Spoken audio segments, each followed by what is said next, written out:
How was a mosque transported on a truck from a city 4,000 kilometers away to the icy Arctic, where the sun never sets?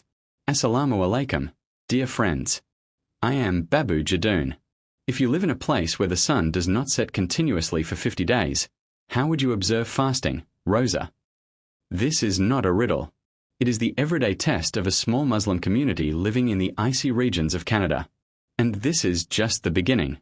As we go further, you will learn how a mosque was transported on a truck from a city 4,000 kilometers away to the frozen Arctic. It was delivered, and the fact that the sun never sets there. How did the Muslims there solve the problem of prayers and fasting? At the end of this story, you will encounter a reality that perhaps you have never heard before. So, let us begin the incredible journey of this story of Invoke. Inuvik is a remote town in northern Canada, where during the summer, there is daylight even at midnight, and during the winter, the sun does not rise for an entire month. About 3,400 people live in this harsh land.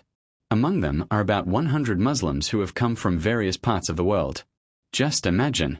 Even in such a remote, frozen region, followers of Islam reside.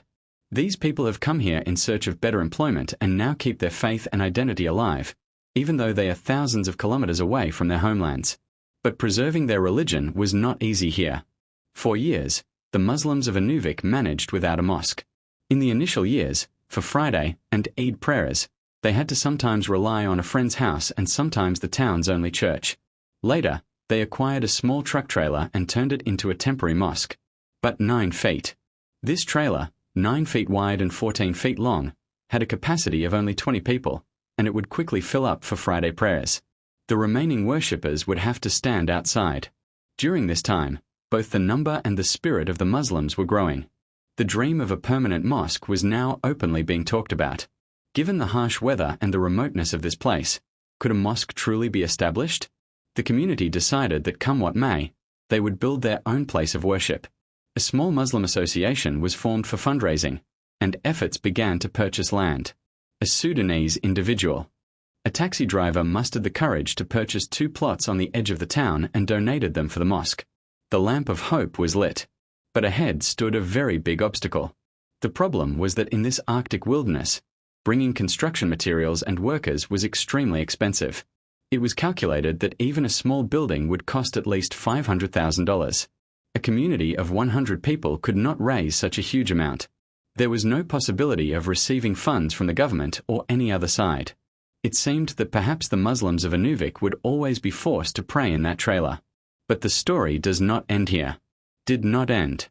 Hope came from a place no one had imagined. A charitable organization named the Zubaida Talab Foundation, located in Winnipeg, Manitoba, 4,000 kilometers away, learned of Inuvik's dream. Its director was an experienced, determined Muslim man named Hussein, who had experience building mosques in remote areas. Upon hearing that Muslims near the Arctic Circle were yearning for their own place of worship, he was both astonished and deeply moved.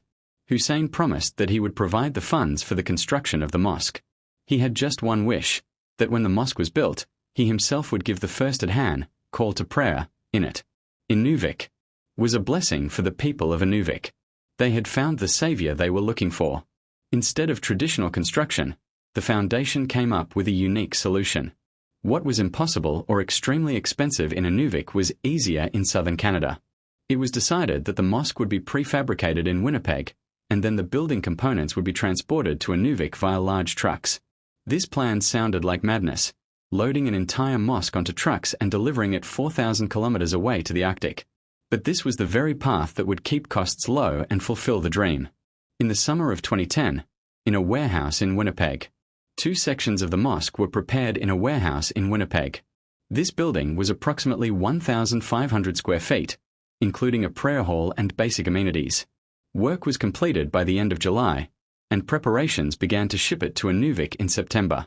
The plan was that the mosque components would be transported by truck to the port on the Mackenzie River, and then sent to Inuvik via the last cargo ship of the warming season. It seemed straightforward, but a severe test lay ahead. The first blow came from time.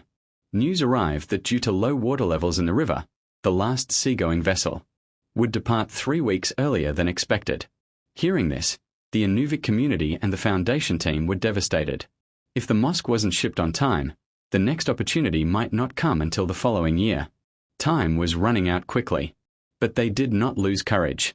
It was decided to work day and night to immediately dispatch the mosque components. The caravan set out from Winnipeg, loading the mosque sections onto 2 large trucks. They had to travel nearly 2,400 kilometers to reach the Mackenzie River. The route was desolate and treacherous. The drivers were instructed to proceed with extreme caution. After all, a mosque was loaded onto their trailer. Everyone was praying in their hearts that this journey would pass safely. It was thought that perhaps everything would be fine. But on the way, a narrow bridge created a difficulty. The width of the bridge was too narrow for the trailer.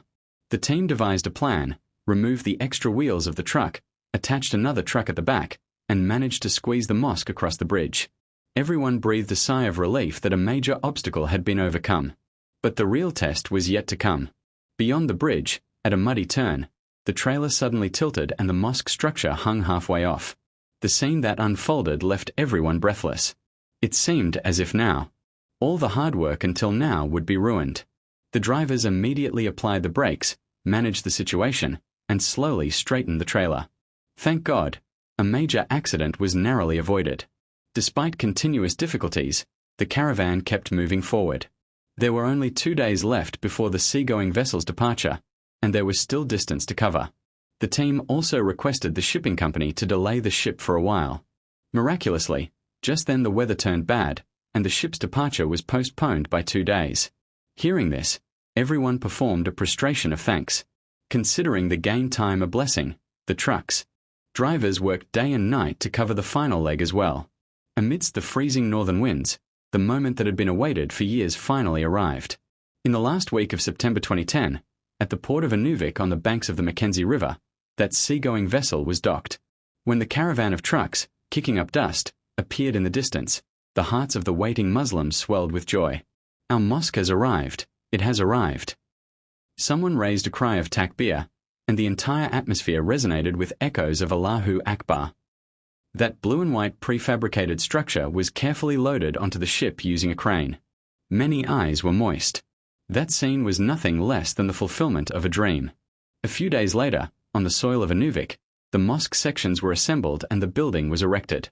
A volunteer craftsman also built a 10-meter-high white minaret on site, which gleamed from afar. On November 10, 2010, the Midnight Sun Mosque officially opened its doors. At the time of the inauguration, Hussein was also present. As evening fell, he gave the first adhan, call to prayer, as he had wished. Beneath the snowy sky, the voice of Allahu Akbar resonated. Not only Muslims but even non-Muslims were moved to goosebumps. This was the voice of hope and faith, being heard even at the edge of the world. Many years have passed since this mosque was established. The Muslim community of Inuvik, comprising about 100 people, now offers the 5 daily prayers in this mosque. They listen to the Friday sermons. Children learn the Quran and religious education. And the festivities of Ramadan and Eid also take place here. But do you remember the question raised at the beginning? Where the sun does not set, how is fasting observed? The Muslims of Inuvik found a solution to this by not following the local time, but instead directly observing the prayer times of Makkah Mukarramah, Mecca. Whether it's summer days or the long winter nights, the Muslims here set their clocks for prayer and iftar times according to Mecca. For example, if Maghrib is at 7 p.m. in Mecca, then in Inuvik, even if the sun is shining in the sky, the adhan is called at 7 p.m. inside the mosque and the fast is broken. Similarly, Fajr, Zuhr, and other prayers are also performed according to the fixed global Islamic times. At first, this method seemed a bit strange. The local imam, Saleh Hasbulbana, recounts that when he first saw Inuvik's weather, he was astonished that at 11 p.m. After performing Isha prayer and stepping out of the mosque, the outside was still bright with daylight. But now this has become normal. In this way, the Muslims of Inuvik keep pace with the rest of the world in performing Ramadan and other acts of worship. When Muslims around the world break their fast at sunset, in Inuvik's mosque, iftar is done by looking at the clock. In the mosque hall, various dishes are prepared for iftar. Some were Sudanese rice and curry, some were Lebanese and East Asian flavors. And this small community gathers together to break their fast. Outside in the frozen wilderness, the sun, even at midnight, is present. But inside the mosque, the sound of the adhan and the taste of dates provide the same feeling that is available to Muslims all over the world. For the local non-Muslims as well, This scene is astonishing and fascinating, that people are breaking their fast at midnight and praying in darkness at noon. In this entire story, there is a lesson for us. If the power of faith and unity can build a mosque in the snow-covered Arctic, then why can't we overcome the difficulties in our own lives? The Adhan of the Midnight Sun Mosque shows that if there is true passion, no matter the circumstances, the goal can be achieved. This mosque is not merely a structure of wood and metal, but a minaret of determination and faith, standing as a ray of hope in the never-ending daylight and the darkness of the polar night. Just imagine, even where the sun refuses to set, humanity has found a way to worship its Lord. The Muslims of Inuvik have proven that if faith is strong, flowers can bloom even in the snow, and even if night does not fall, one can still find the light. Then what darkness in our lives could possibly not be transformed into light? If you want to see more such true stories, then like this video, share it, subscribe to and write in the comments.